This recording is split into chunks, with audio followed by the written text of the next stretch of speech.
Hey, everybody. Hey, sister, good morning. Good morning. How you doing? How y'all doing? We're doing wonderful.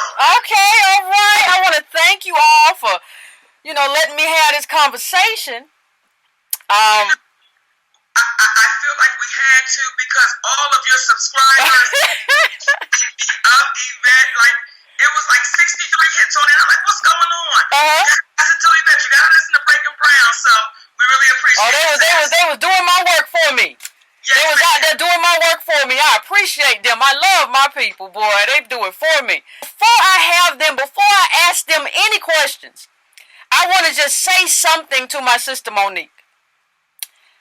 When I watch movies, I'm talking about Precious. I'm talking about Almost Christmas.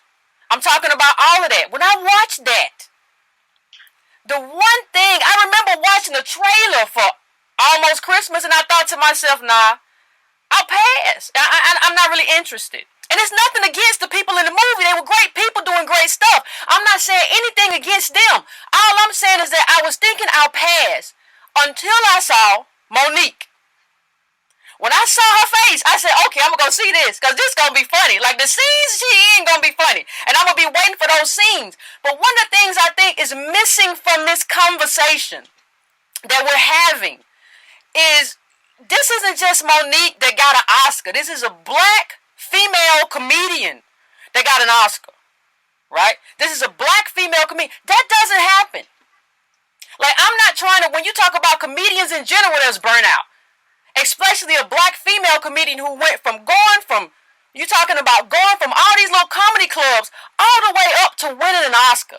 So when I looked myself and saw what happened to her and the fight that she's waging, I was like, you know what? From the Monique show, from that talk show, we had the Parkers where you emerged as a standout star. And then all the way to Precious, I had to say to myself, I got to have this conversation, but I got to stand by this sister because I see what she's doing. And I just want to put that in the context of the body of work that you have, because I hear a lot of people talking about you like you just a comedian that started last week, and I've been watching you for decades, okay? So I got to put that out there. And I want to ask you, first of all, let me just ask you, what did you say? What did you say at the Apollo? What did you say? What I said was, people have been asking me, Monique, have you been blackballed? I said, guys, we really have to listen to the word blackballs. Why is that a bad word? Because those black balls is connected to that black dick. And that black dick is connected to that black man. So ain't nothing bad about black balls. And no, I wasn't blackballed. I was whiteballed by some black dicks who had no balls. Thank you, Mr. Lee Daniels. Thank you, Mr. Tyler Perry. Thank you, Miss Oprah Winfrey. I was fucked up by some niggas who had no balls. And they can suck my dick if I had one. Now, said that. Now you said that. Have you heard from the ones with no balls who say they billionaires but they got no balls? Have you heard from them? The only one we heard from was Mr. Tyler Perry. Okay. Mr. Tyler Perry did give my husband a call. Okay. Now did he write you a check? Did he say, Monique, I'm sorry, I'm writing that check? We're going to share that information. Okay. Our show Thursday, Monique and Sydney's open relationship. Okay, I got you. Now let me ask you another question. You were not a producer on Precious, were you? No, ma'am. So you got no back-end money? There was supposed to be back-end money. There was supposed to be back-end money, but there was no back-end money. Though I was not a producer, I was given 5% of the movie. Okay. Lee Daniels. Okay. But at the end of the day, there was no money. Okay, so you didn't get the money. You were supposed to get 5% and you didn't get that money. So I heard you say something on another broadcast and it felt like it almost slipped out. You didn't get paid $1 million for Precious, did you? You got paid like 50. I mean, no, I'm just breaking this down in terms of winning an Oscar and not getting paid Oscar money. I got paid $50,000 to do Precious. Now, and when I got that, Yvette, in all fairness, because it was never about the money. Yeah. I did that movie for my friend.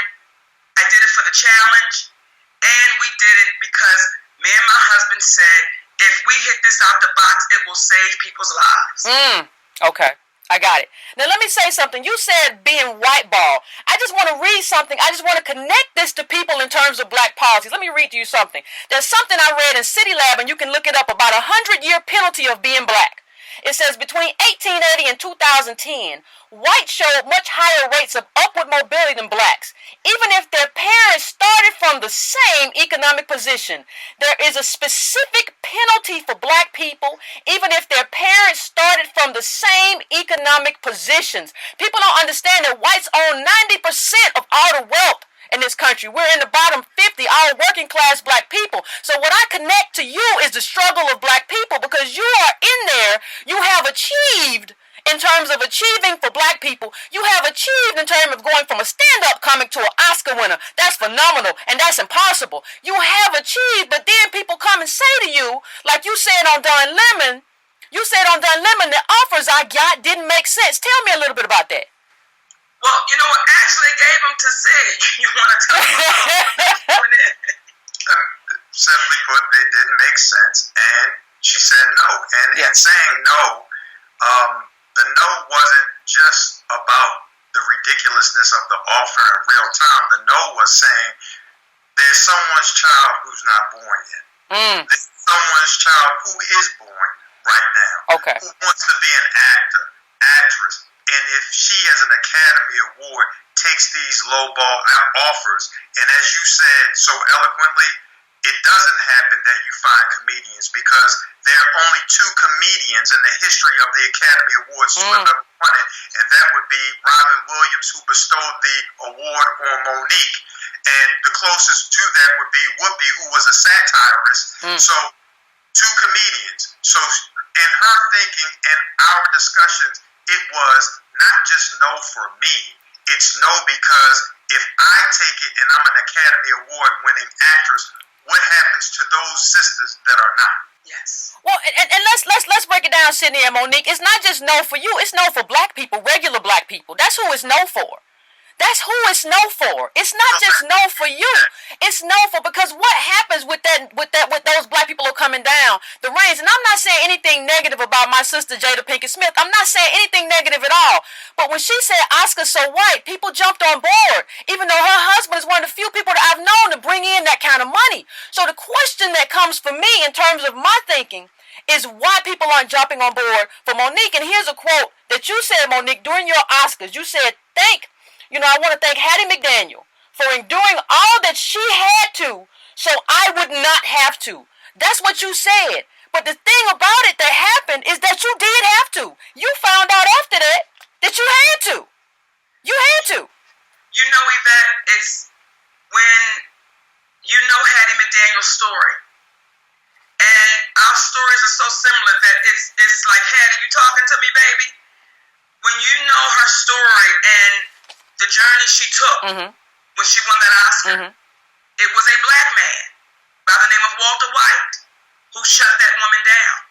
Because he felt like we've got to move on from the mamming. It is now time for the light-skinned woman to now take over, and she be the representation of black. We can no longer use this black woman. And everyone threw her away without no one taking a stand saying, y'all, what are we doing? So when you know that woman died in poverty, when you know she died by herself, when you know she died and no one showed up, after all she gave, she's saying, Monique, don't let that be your story. Don't go out in silence. Don't go out suffering. You've got to say it out loud. I mean, and let me just say this, when you say, they're going to light-skinned woman, let me just say, this light-skinned woman takes up for you. This light-skinned woman is here for you. We got to get through all that. It's like these, I know what they were saying. We're going to let the fair-skinned ones take over. But we can't do that. We got to be there for each other. We all sisters. We can't do it like that. And the one thing that I see, when I see people, like one of the things that caught my attention, when I saw people calling you difficult, first of all, that's what happens. And I'm going to put up some, after this is over, we're going to put up something that shows that, like, Oscar winners are difficult all the time. But what I saw is that nobody could specifically tell me what they meant when they said you were being difficult. Tell me specifically how Monique is difficult, and nobody ever gave that to me. The only thing they could say to me was, well, she didn't go to Cannes. But Cannes wasn't part of your contract, was it? Cannes was not part of the contract, Yvette. It was so not part of it. When Lee Daniels talked to Sydney and I, he said, No one wants to see two fat black women on the screen. And we definitely don't sell overseas. So to go international was never a discussion because we've always been told in Hollywood, black folks don't sell overseas. So that was never even brought into the conversation. Yeah, but here's the thing. Go ahead, sorry. I'm sorry, Sydney. I was just saying, or more importantly, the agreement. It was not in the agreement. And here's the thing for me. When I listened to that, they had both Oprah and Tyler Perry call and try to get you to come. Now let me show you why that's problematic for me. You said something in the sense of you were trying to be there for your family. You had a point where you weren't there for your family because you were hustling, you were doing what you had to do to become this Oscar winner. And you said, if I get a second chance at this, God, I want to be here for my family. I want to be here for my kids. I want to be here for this black man I'm with who's good to me, who is being your champion right now. I want to be here for these people. And what happened is they had Oprah call you, which was so strange to me. Because what occurred to me is Oprah doesn't have a family. Okay? What occurred to me is that Oprah doesn't have that. Now, when she's on her show, she respects the white women who have their families and tries to tell them how to have good families and take care of their families. But when Monique says, I want to be with my family, all of a sudden that's a problem. And when Sydney asked, and now correct me if I'm wrong, when he says, is there a cost associated with this? I'm going to tell you just from where I'm from. If you're a black billionaire, and he says, is there a cost? Is there a dollar amount? I'm going to say, yeah, what you want? That's because that's what we need black billionaires for. What you want, I'll pay it. What'll get you there, I'll pay it. But instead, you got labeled difficult. What was that about? You want to take that one? Well, it's one of those things where everything that you are speaking about goes back historically. And there's nothing new that is transpiring. That's why there's a level of empathy that is had for Tyler, Oprah, and even Lee Daniels, because the powers that be are scary. And historically, whenever people of color spoke out, they were referred to as uppity. But what did they do? They looked the master in the eye. They said, this is incorrect. And while they had that master that was overseeing them, amongst them, there was someone who was of color that was overseeing them for the master. And what happened was, this was their way of survival. It wasn't because they were terrible people. I don't want to make it seem like these individuals are terrible people, but it's a scary notion to believe that the powers that be are against you. That's why sayings like, if you can't beat them, join them, have come into effect. So when we fast forwarded to where we are right now, what they did was simply for Lee, his problem with Monique was he had watched Halle Berry win an Academy Award in which he didn't win anything for Martha's Ball. If anybody goes back and look, he referred to her as a bitch to work with, which she was not. But what happened was, as he had shared with Monique and I, his frustrations with not being acknowledged as an award winner, and he was the one who wrote and directed the movie. We have the emails where his partner or manager or friend, Simone Sheffield, sent over, in which we posed the question, why is Lee upset about anything? Monique had said his name on countless occasions about how he was an incredible director. Well, the problem was, she felt, and Lee stated, or she stated on Lee's behalf, that she did not do it on the biggest platform. The Golden Globes, as she stated, was a joke. Well, we don't play those games. Monique is like, listen, I told this brother in private, which is most importantly, you are fearless and you are dynamic. And you is special and you is and then set it on a larger platform in front of everyone. Yeah. But the night of the Oscars, when she stood up there and won, it was a culmination of everyone told her that she needed to campaign for an award. And what no one can say is, why would you need to campaign, and how would you campaigning for an award change what it is that you've already done on the film? It is the film that is going to make you a winner. It is your performance, not campaigning.